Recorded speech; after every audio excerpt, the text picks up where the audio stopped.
Our primary source of heat while we're boondocking is this tiny wood stove. Behind here, we have a monitor that's on hydraulic lifts that comes up. And on this side, we have our rolling barn door.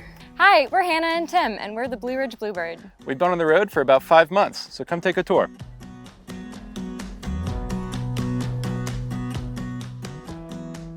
Welcome to the kitchen. I love to cook, so we wanted this space to be as functional as possible.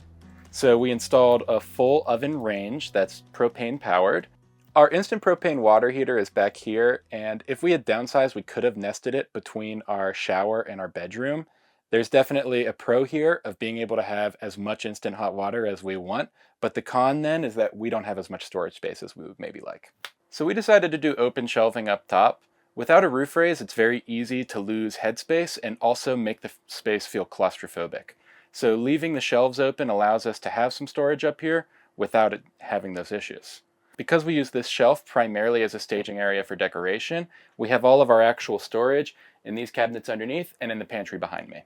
While I love the look of the open shelving here and the fact that it keeps this bus space very airy and spacious, I do wish we had additional kitchen storage. We have a massive workstation sink that has a built-in drying rack, colander, and cutting board.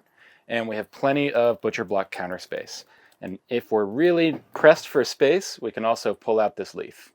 In addition to the functioning cooking elements, we also wanted to have plenty of storage space. So we got an apartment style full-size fridge. Above the fridge, we have a medicine cabinet and junk drawer because everywhere collects junk in a school bus. And to the right, we have our pantry space with this fold-out, slide-out pantry. Our primary source of heat while we're boondocking is this tiny wood stove. Not only does it provide a ton of heat for the small space that we have, but we love the aesthetic of sitting and watching TV on a Friday night with the crackling of the fire behind us when it's cold. So for our particular model, if it's really cold and we're burning it overnight, typically I'll have to wake up once during the night. If I am lucky, I can get it to burn through the whole night, but for the most part, if I'm going to bed at midnight, I'll typically wake up between 4 and 6 and throw some logs in and go back to sleep. So anyone could install one of these wood stoves. I would say the key is safety, absolutely.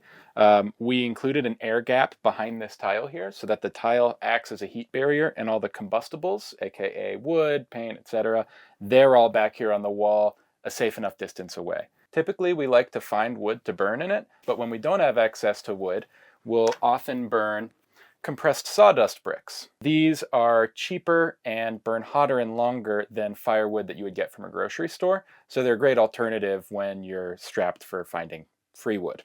This space is where we spend most of our time, in our living room.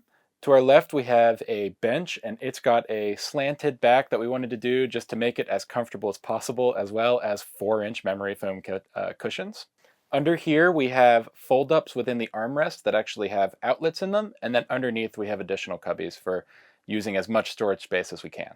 The bench itself can both flip up for storage underneath and pull out to make a bed for guests. On the right we have our dinette, and we really wanted to go with a dinette rather than a second sort of opposing couch as people in tiny spaces often do, because we wanted space both to work and to eat and just to be able to come together in the bus. Behind here, we have a monitor that's on hydraulic lifts that comes up, and that actually functions both as our secondary work monitor and as our TV. So our dinette actually drops down into a 5-foot daybed as well for an additional space for seating, and it serves as a great place for me to game in front of the TV. It also has fold-up storage, so in front of where the TV is, underneath here, there's storage there, and then both underneath the other side of the dinette and behind it as well. And behind the dinette, we have our thermometer for our radiant heating. It runs the length of the bus down the center aisle and an additional 5-foot strip in front of the kitchen. It is electric, so we can only run it when we're plugged into power as well. In general, we love the layout that we chose, but we do wish that we had added more room for seating for guests. We never imagined that we would have more than 2, maybe 3 guests on the bus, but we've actually been surprised at how many friends we've made on the road and how packed it's been when we tried to get people in here.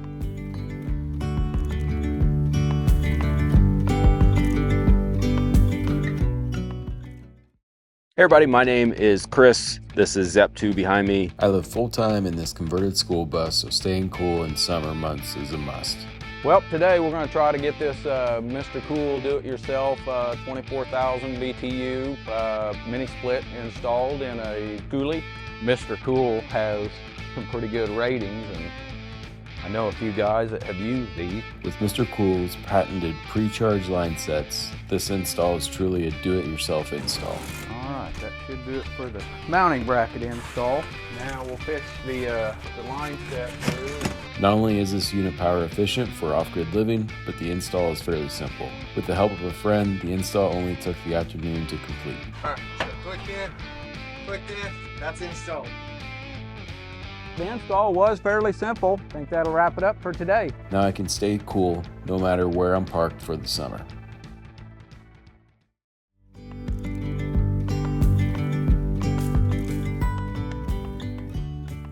We chose a bus over an RV because we could completely customize the way the interior looked, felt, and lived, as well as doing it for a third of the cost.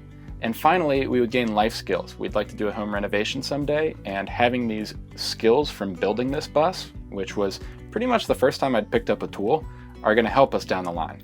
So we were working remote jobs as we built the bus, and we did sort of come to the stage where Tim ended up quitting his job to work full-time on the bus. The weekends just weren't cutting it, while I continued my job to fund the project. And I still work a full-time remote corporate job just from the luxury of wherever I want to work for the day, whether that be the Arizona desert or a national park.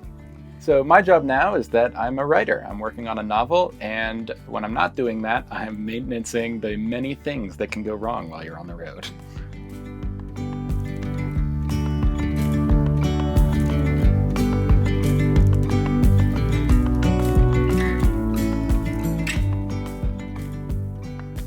Welcome to our tiny bathroom. As you can see, this is a really small space, but we really tried to make it as functional as possible. So we opted to do a 2-in-1 wet bath to save on storage space.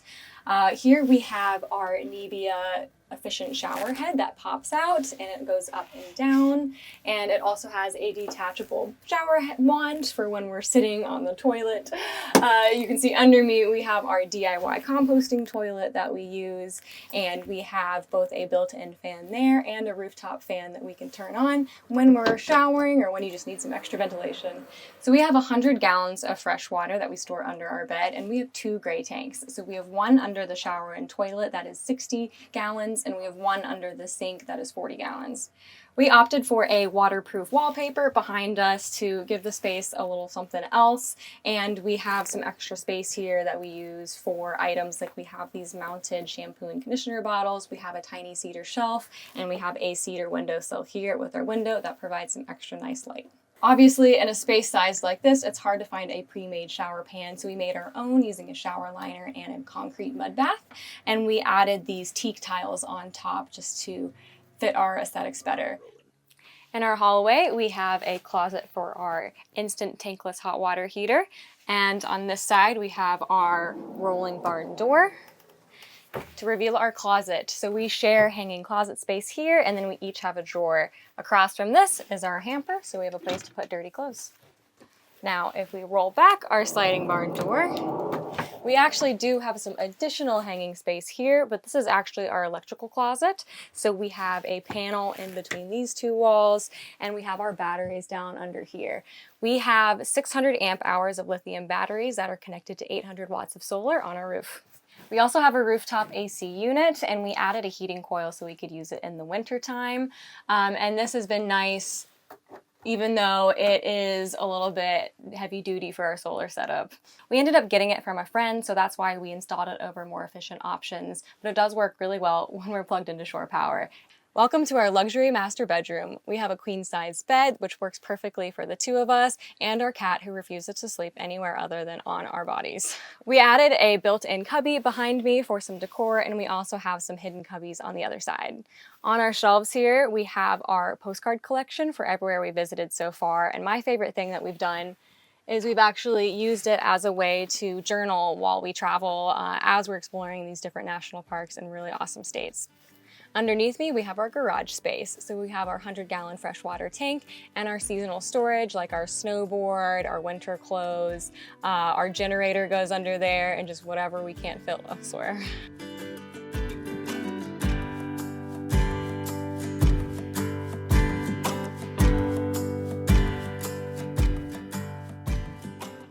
So we converted right at the beginning of the pandemic, which means building costs skyrocketed, and we blew through our initial budget fairly quickly. I would say in total, this likely cost 25 to 35. We're yet to actually tally every individual cost into a spreadsheet, but that's the ballpark we would put it at. The bus itself cost $5,000. The seller was asking $8,500, and they had just put new tires into it and done some transmission work, and it's only at 120,000 miles, which for a diesel is fairly young. We talked them down to $5,000, and away we went. The interior of the bus cost us anywhere from $20,000 to $30,000. We have yet to do the final tally, but again, wood was at an all-time high, and we also had to repurchase a couple things just due to our lack of knowledge. There were some learning curves along the way. I came in with no prior experience, and I was out here on the bus both figuring everything out and doing it for the first time. So if there are those of you out there who are wondering whether you can do that, YouTube is a great resource. You could watch these tours. I'm sure you could find other buses who have completed their builds before.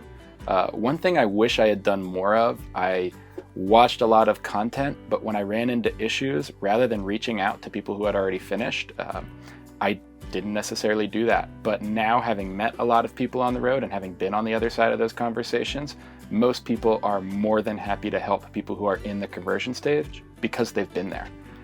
So there are a ton of great resources, and I could have saved myself from walking into a lot of blind corners if I had just reached out and asked. And we will say every bus is different, so it's hard to follow instructions exactly, right? Every height, curvature, number of seats, everything is different from school system to school system, so it's hard to do something exactly as you see online, but that's part of the beauty of bus life, is everything is so unique, and no matter what, it'll have your own personal touch on it.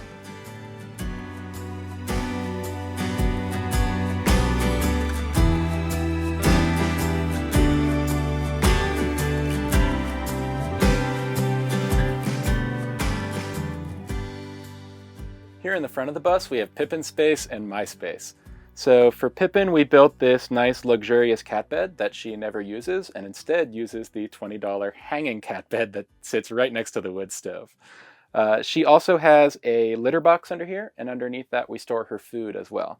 We wanted the litter box near the door for easy access for getting trash out and for airflow so that it doesn't get into the rest of the house.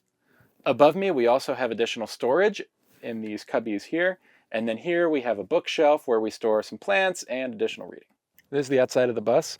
One of the reasons we did a school bus is to spend as much time outside as possible. So even though we have that beautiful, luxurious inner space, we wanted to create a space where we could be out here as well. This is a fold-down table, and above it is an outlet in case we want to run anything while we're out here. Over further down, we have shore power, and then we also have this nice wood detailing that was Hannah's beautiful idea, and I found a way to make it happen. Welcome to our 8 by 8 foot roof deck. We built this with the idea of seeing beautiful views from the comfort of our own home.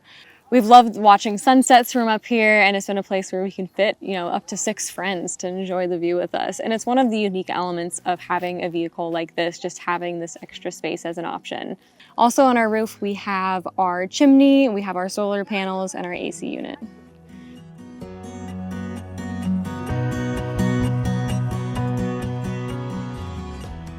Thank you so much for watching our tour. If you'd like to follow us, you can find us on Instagram, TikTok, or Facebook. Just type in Blue Ridge Bluebird and we'll hopefully see you on the road.